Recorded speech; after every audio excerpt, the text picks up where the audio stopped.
Good morning, ayan mga langga. Katatapos ko lang maghilamos gamit ang aking beauty products na nag-aalaga sa aking skin sa mukha mga langga. So, ayan ipapakit. After ng paghilamos natin, gagamit tayo ng toner.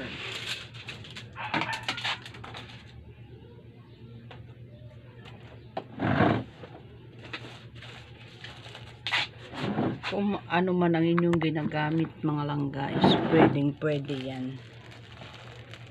Meron din kasi akong melasma, no? Ayan po, kung nakikita nyo.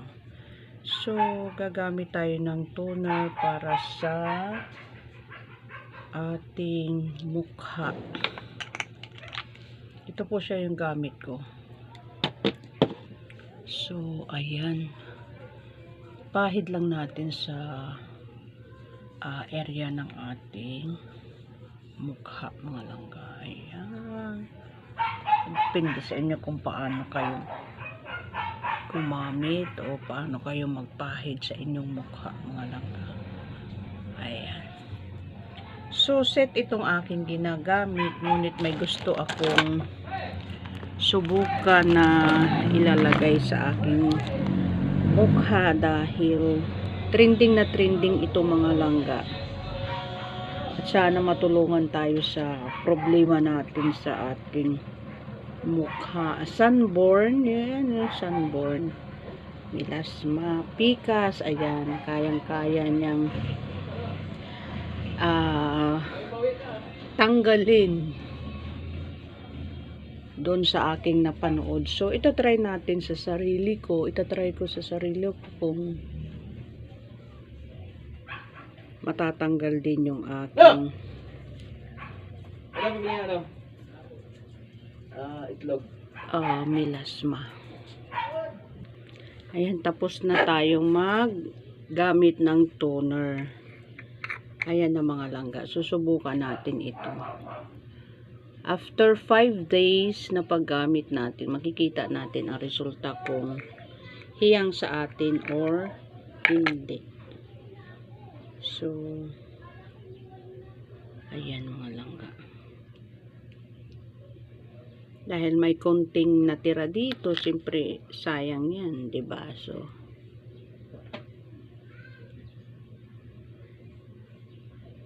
lagyan natin ang buong natin.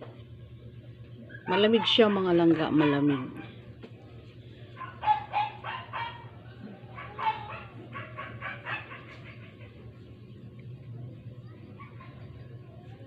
At mabango. Mabango siya.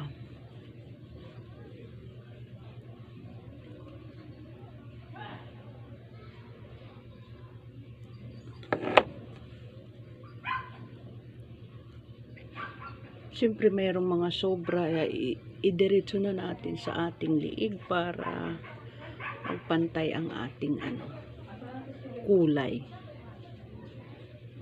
Ayan.